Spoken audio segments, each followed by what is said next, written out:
성숙한 어른이 갖춰야 할 좋은 심리 습관. 나는 나이에 상관없이 모든 사람의 마음속에는 꿈에 대한 계획과 막연한 기대, 더 나은 내가 되고 싶다는 바람이 존재한다고 믿는다. 생각해보라. 새해가 다가올 때마다, 생일 때마다, 혹은 서점에 갈 때마다 이런 마음의 소리가 커지지 않던가. 자기계발서를 사 책장에 꽂아놓고 그저 책 제목을 바라보는 것만으로도 자신에겐 희망이 있다고 생각하는 사람이 적지 않을 것이다. 문제는 실천에 옮기고 습관을 바꿔야겠다고 다짐을 할 때마다 그 일이 너무 거창하게 다가온다는 점이다. 온전한 시간이 필요한 일인데 당장 여력이 없으니 일정만 확인하다 결국 휴 나중에 하자 하면서 차일피일 지금까지 미루어 오지 않았던가. 나도 그랬던 때가 있다. 중요하지만 사소한 일들을 처리하느라 바빠 나의 성장을 소홀히 했다. 그것도 꽤 오랫동안. 그 결과 나의 삶은 무미건조해졌고 그 속에서 나는 변화하지 못한 채 자기 합리화만 늘어놓는 사람이 되어 있었다. 변명이 습관이 되자 곁에 있는 사람들과 빈번히 부딪혔다. 그랬던 내가 스스로 답을 찾기 시작한 건 5년 전이었다. 그때부터 한때 대학원 과정까지 밟으며 공부한 심리학을 다시 처음부터 들여다보기 시작한 것이다.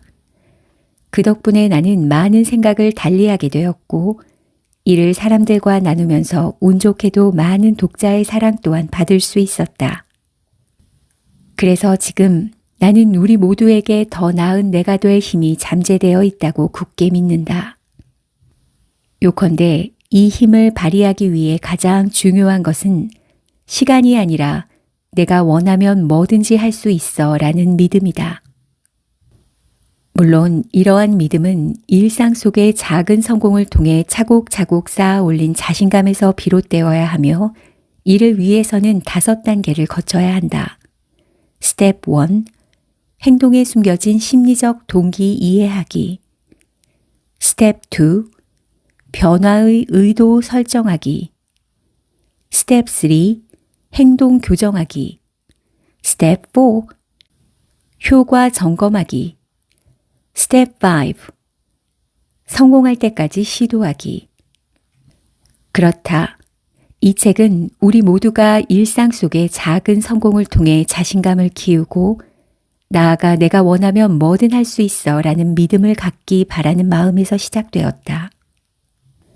티끌 모아 태산이 되고 낙숫물이 대도를 뚫는 법이다.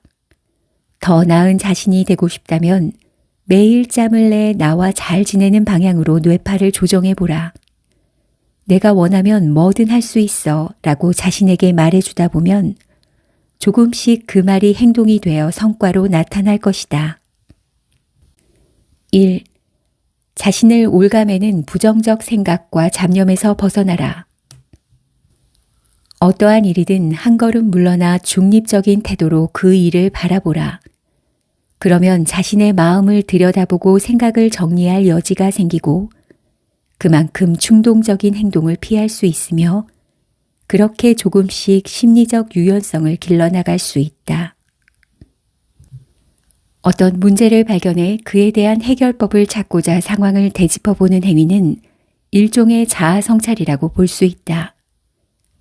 하지만 우리가 어떻게 해도 바꿀 수 없는 상황이나 우리의 잘못이라고 단정할 수 없는 일에 온갖 상상과 억측을 동원해 자신을 괴롭힌다면 이는 비이성적 반추적 사고에 지나지 않는다. 비이성적인 반추적 사고를 멈추는 첫 번째 방법으로 생각이 싹 트는 첫 단계부터 손을 쓰는 일명 사고정지 기술을 뽑을 수 있다. 이는 부정적 생각이 꿈틀대기 시작할 때 곧바로 일시정지 부호를 떠올려 생각에 제동을 거는 방법이다. 예컨대 도로에서 흔히 볼 수 있는 빨간색의 정지 표지판처럼 시각적으로 빠르게 자신의 주의를 환기할 무언가를 떠올리는 것이다. 그런 다음 자신에게 힘이 되어 주었던 말이나 남이 나를 격려해 주었던 기억처럼 즐겁고 긍정적인 생각을 함으로써 사고의 방향을 전환해야 한다. 이때 정신을 분산시킬 물건을 이용해도 좋은데 이를테면 손목에 머리끈이나 고무줄을 차고 다니다 부정적인 생각이 들 때마다 이를 튕겨 잠시 생각을 끊어내는 것도 한 방법이다. 비이성적 반추적 사고를 멈추는 또 다른 방법은 좀 더 고차원적으로 문제에 접근해 자신에게 닥친 일에 대한 느낌과 해석을 달리해 보는 것이다.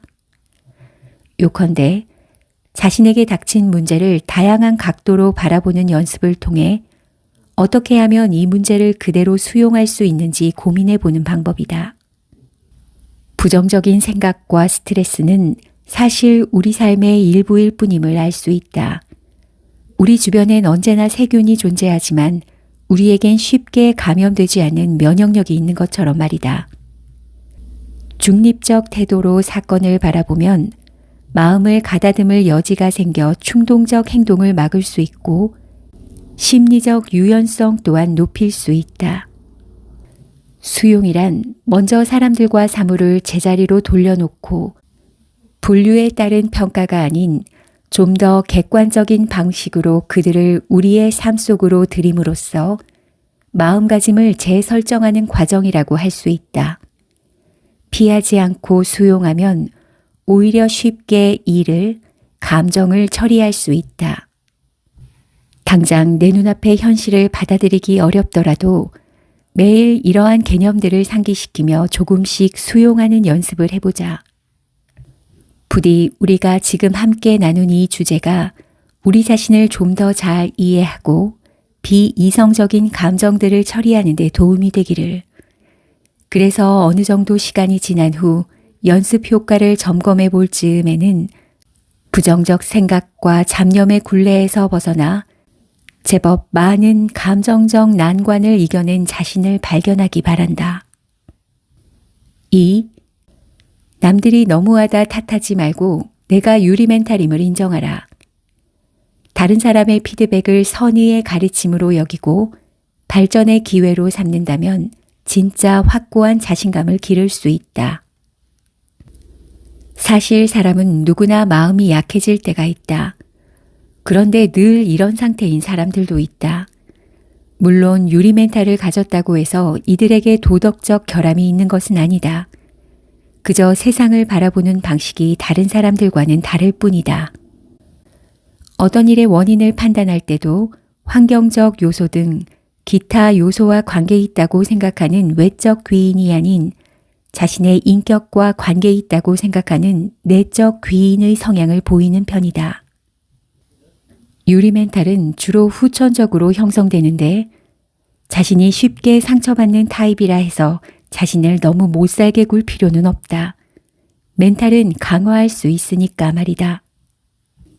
멘탈을 강화하려면 먼저 자각 능력을 키워야 한다. 누군가 나를 공격하는 것 같아 불편한 순간이 오거든 먼저 이 불편함을 한껏 느껴보라.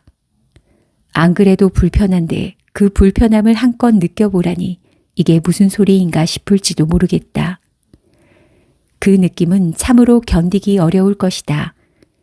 하지만 내가 왜 이렇게 화를 내는지, 그럴 만한 일인지, 아니면 그저 관성적인 감정 반응인지를 조금만 생각해 본다면 그 불편한 느낌과 상대방의 말이 정비례하지 않는다는 사실을 알게 될 것이다.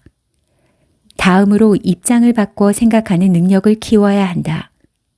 이를 위해서는 약간의 상상력을 발휘할 필요가 있다. 비판의 대상이 내가 아닌 다른 사람이라면 나는 그에게 뭐라고 조언을 건넬 것이며 그 상황을 어떻게 처리할 것인가. 이렇게 입장을 바꿔 생각하다 보면 원래 느꼈던 감정들이 어느새 많이 누그러져 있음을 알 수 있을 것이다. 상대방의 말이 정말 좋은 충고는 아닌지 다시 생각해 봐야 한다. 만약 상대가 정말 나에게 좋은 충고를 건넨 거라면 자신을 낮춰 대범하게 대꾸해보라. 정말 좋은 충고다. 앞으로 명심할게. 마지막으로 자신의 일 처리 방식과 가치관에 대해 분명히 생각해 봐야 한다. 자신의 입장이 무엇인지를 잘 생각해야 한다는 말은 곧 소통하는 법을 배워야 한다는 뜻이다. 상대가 나와 다른 입장을 가졌다면 그 다름을 표현할 줄 알아야 한다. 상대의 생각을 지나치게 확대 해석할 필요도 감정적으로 대할 필요도 없다. 상대의 반응과 의견이 우리의 발전을 돕는 자양분이 되어줄지도 모르니까 말이다. 3. 당신은 당신이 생각하는 것보다 강하다. 자신감은 우리가 생각하는 그 이상으로 중요하다. 우리가 살면서 어떤 일을 완수하는 데에는 능력도 중요하지만 무엇보다도 자신감이 있어야 한다. 자신감은 우리가 일상생활 중에 내리는 작은 결정 하나하나가 모여 형성되고 이와 동시에 스트레스를 해소해 주기도 한다. 그러므로 자신감이 없거나 가면 증후군을 겪을 때는 비단 자기 자신을 의심하게 될 뿐 아니라 어떤 일을 완수하겠다는 결심을 흔들어 온갖 후회와 자책을 불러올 수 있다. 이처럼 끊임없는 자기의심을 낳을 부정적 순환에 빠지지 않으려면 다음의 방법을 참고해 보자. 첫째, 문제를 인식한다.